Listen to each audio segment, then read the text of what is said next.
শাকিব খানের বিপরীতে আবারও পলি।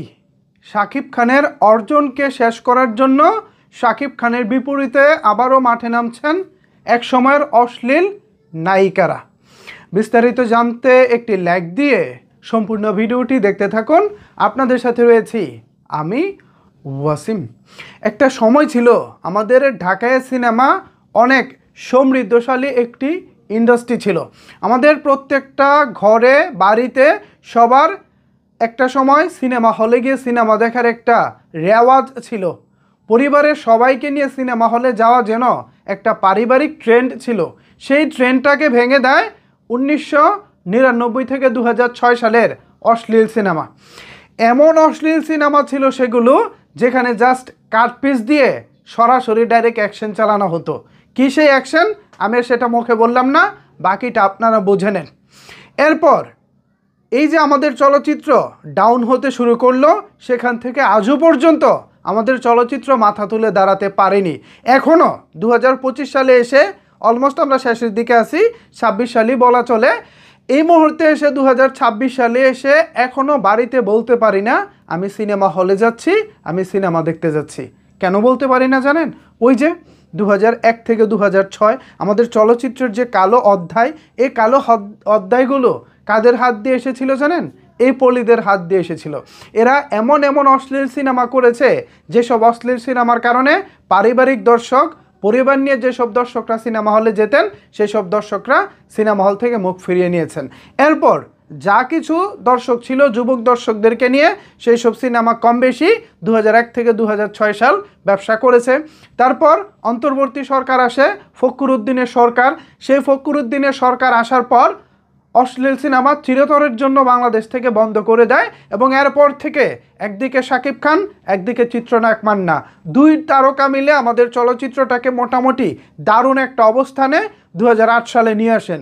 এরপর চিত্রনায়ক মান্না ভাইয়ের অকাল প্রয়াণে আমাদের চলচ্চিত্র আবারও একটা ধাক্কা খায়। সেই ধাক্কাটা শাকিব খান একা সামাল দিতে থাকেন 2008 থেকে 2025 সাল পর্যন্ত। মোটামুটি শাকিব খান সেই ধাক্কা সামাল দিয়ে এখন আমাদের ইন্ডাস্ট্রিটাকে ভালো একটা পর্যায়ে নিয়ে এসেছেন এবং শাকিব খান এখন যে সিনেমাগুলো করতেছেন এই সিনেমাগুলো শুধু দেশেই না বহির্বিশ্বেও মুক্তি পাচ্ছে এবং বিদেশ থেকেও ভালো ব্যবসা করতেছে। এই যখন অবস্থা তখন আবারও সরব হচ্ছে অশ্লীল সময়ের অশ্লীল নির্মাতারা, পাশাপাশি সরব হচ্ছেন অশ্লীল নায়িকারা।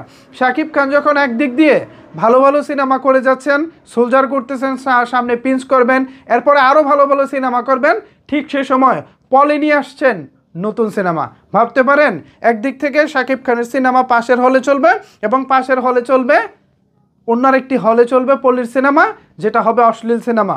অলরেডি পলির একটি সিনেমার গানের দৃশ্য যেটা চিত্রায়ন করা হচ্ছে সেই দৃশ্য বেশ কিছু গণমাধ্যমে দেখেছি, সেখানে ভেসে বেড়াচ্ছে।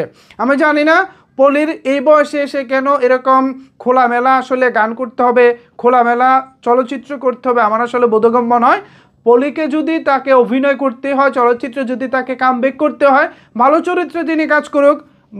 নায়কের ভাবির চরিত্র হতে পারে, ছোটোখাটো নায়ক যারা আছে তাদের মায়ের চরিত্র হতে পারে, ভালো ভালো চরিত্র দিয়ে তিনি কামব্যাক করুক, কিন্তু সেটা হক করবেন না তিনি যেটা করতেছেন অশ্লীল সিনেমা দিয়ে তিনি কামব্যাক করার একটা চেষ্টা হয়তো বা করতেছেন। এখন যে দৃশ্যগুলো আমরা সামাজিক যোগাযোগ মাধ্যমে দেখেছি আমি এখানে শো করতে পারলাম না, বিকজ সেগুলো অনেক অশ্লীল।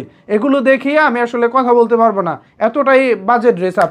সো সেই জায়গা থেকে এখন আবারও যদি শাকিব খান যে কষ্ট করতেছেন, অন্যান্য নায়করা যে কষ্ট করতেছেন, আমাদের চলচ্চিত্রটাকে একটা পর্যায়ে নিয়ে এসেছেন, এখন দর্শকরা ধীরে ধীরে হলমুখী হচ্ছেন, সেই জায়গায় যদি পলিরা আবারও অশ্লীল সিনেমা নিয়ে আসে তাহলে বিষয়টা কেমন হবে বলুন তো? মোটেও ভালো কিছু হবে না। আমি চাই এসব অশ্লীল সিনেমা যেন বাংলাদেশের কোনো দিন না হতে পারে, এদেরকে এখনই রুখে দিন। ভিউয়ার্স, এই বিষয়ে আপনাদের মতামত জানতে চাই, নিচের কমেন্টস বক্সটা আপনাদের জন্য ওপেন রইল। ধন্যবাদ সবাইকে এতক্ষণ আমার সাথে থাকার জন্য।